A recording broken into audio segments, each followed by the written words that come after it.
그 항상 똑같은 비중만큼 투자하는 게 아니거든요. 네. 각 브릭스 펀드마다 비중이 다 다르기 때문에 그렇죠. 저희가 가정은 뭐 그렇게 했지만. 그렇죠. 네. 중국 펀드를 들고 있는 분이 뭐 유난히 중국 비중이 많은 브릭스 펀드를 또 투자한다거나 그러면 이제 그 너무 과도하게 한쪽도 중국에만 노출되는 거고 반면에 이 브릭스 펀드가 가지고 있는 장점은 분명히 있기 때문에 포트폴리오 상에는 브릭스 만약에 이제 이머징 시장 이런 브릭스 네. 쪽에 투자를 하고 싶은 투자자라면 브릭스 펀드를 일정 부분 가지고 가면서 세제 혜택까지는 아니지만 세제상 좀 유리한 측면을 활용할 측면도 분명히 있고요.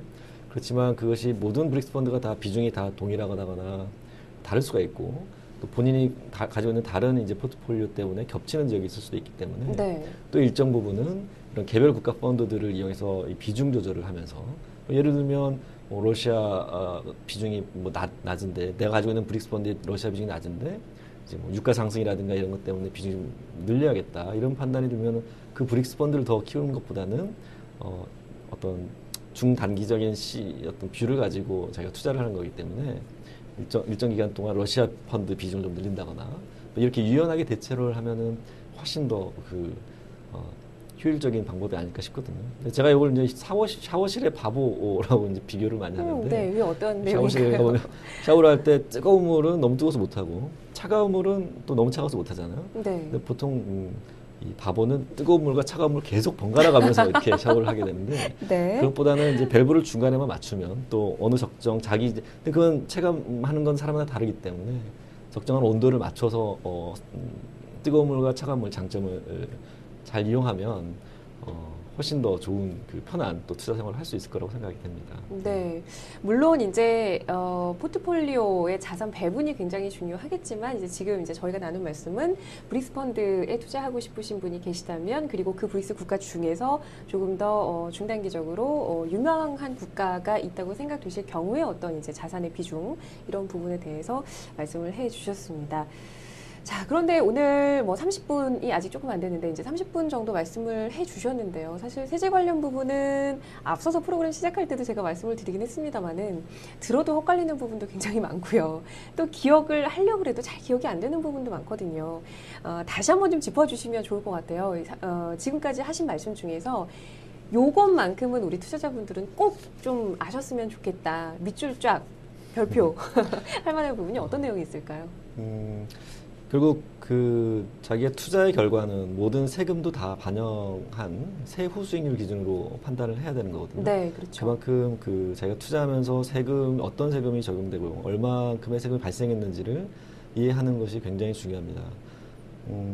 특히 이제 우리 신문이나 많은 매체를 통해서 펀드 수익률 비교도 하게 되고 또 우리가 펀드 가입하기 위해서 영업점에 가보면 뭐 수익률 비교를 다 해주면서 네. 우리는 그걸 보고 선택을 하는 경우도 왕왕 있지만 사실은 이제 그 세후 수익률 기준으로는 비교를 해서 보여주는 않거든요. 그러면 네. 이제 투자자들께서 본인이 판단을 해야 되는 측면이 있고요. 그러기 위해서 아까 말씀드린 과표 기준 가격이라는 거를 펀드를 가입하거나 환매할 때는 꼭 확인을 하실 것을 이제 저는 이제 권유를 하고 있는데요. 네. 그 왜냐하면 모든 이제 세금 계산은 과표 기준 가격을 하고 있기 때문에 결과적으로 손해가 났는데 세금을 내야 되는 경우가 있을 정도로 매우 중요한 부분입니다. 그래서 네. 과표 기준 가격에 대한 개념 이런 것들 좀 확실하게 기억하셨으면 좋겠습니다. 네, 저희 프로그램 시작할 때 이제 앞부분 전반부에서 팀장님께서 말씀을 해주셨는데 그 부분이 중요하다는 말씀을 다시 한번 강조를 해주셨습니다. 근데 말씀을 듣고 보니까 사실 영업점이나 뭐 이런 데서 이제 수익률 소개를 할 때 보면 자세히 살펴보면은 표 위에 조그맣게 가로 열고 별표해서 뭐 세전 수익률입니다. 이렇게 표시가 되어 있는 경우도 있는데 사실 우리 투자자분들께 중요한 거는 세후 수익률이기 때문에 그런 이제 방금 과표 기준 가격이 중요하다라는 말씀을 주셨습니다. 그렇다면 한 가지 더 궁금한 점이 이 과표 기준 가격을 가장 잘 확인할 수 있는 부분이 곳이 어딜까라는 생각이 드는데요. 투자자분들께서는 사실 어디서 그거를 확인해야 될지 잘 모르시는 분들 많이 계시거든요. 어디서 확인하는 게 좋을까요? 네, 일단 기본적으로 펀드를 가입하거나 환매할 때 그 상담 창구에서 확인하실 수가 있고요. 그 설정 판매하지 않더라도 그 각 운용사 홈페이지를 가보면 기준 가격을 공시하고 있는 곳에서는 항상 과표 기준 가격을 병기를 하고 있거든요. 네. 그래서 이제 그 과표 기준 가격이라는 타이틀이 달려 있는 걸 찾아서 보실 수가 있습니다. 그 운용사 홈페이지를 가보면 할 수 있고 또 자산운용협회, 지금 이제 금융투자협회죠. 협회에서 제공하는 거기는 이제 모든 운용사의 이제 과표 기준가를 다 확인할 수 있고요.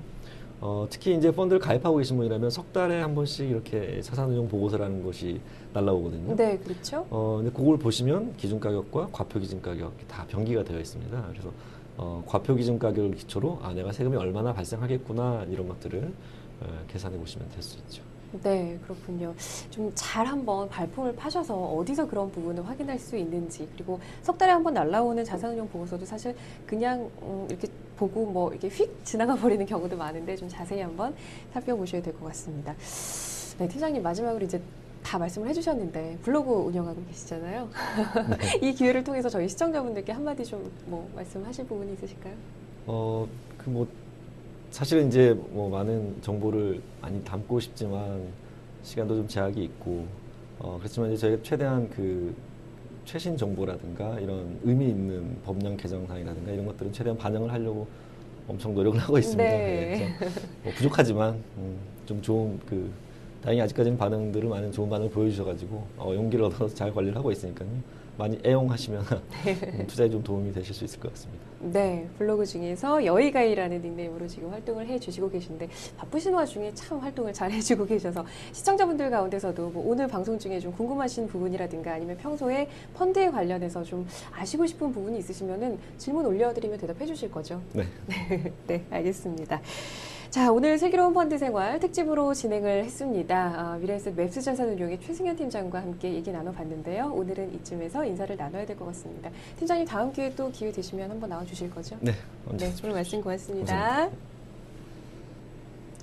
네, 오늘 슬기로운 펀드 생활은 특집으로 진행이 됐기 때문에요. 혹시 저희 시청자분들께서 오늘 좀 아쉬워하시는 분들 계시지 않나라는 생각이 듭니다. 슬기로운 펀드 생활 쪽지 시험 당첨자 명단을 저희가 발표해드리지 않았는데요. 다음 주에 김전우 팀장님께서 이 자리에서 직접 발표를 해드리도록 하겠습니다. 네, 아직까지 참여를 안 하신 분이 계시다면 일주일간의 시간 여유가 더 생긴 셈인데요. 많은 참여를 부탁을 드리고 다음 주에 어떤 세 분이 발표가 되실지 기대를 해주시기 바라겠습니다. 자, 슬기로운 펀드 생활 오늘 특집으로 진행된 부분 여기서 인사를 드리도록 하겠습니다. 다음 주 화요일 오전 8시 30분에 다시 찾아뵙도록 하겠습니다. 지금까지 시청해주신 여러분 고맙습니다.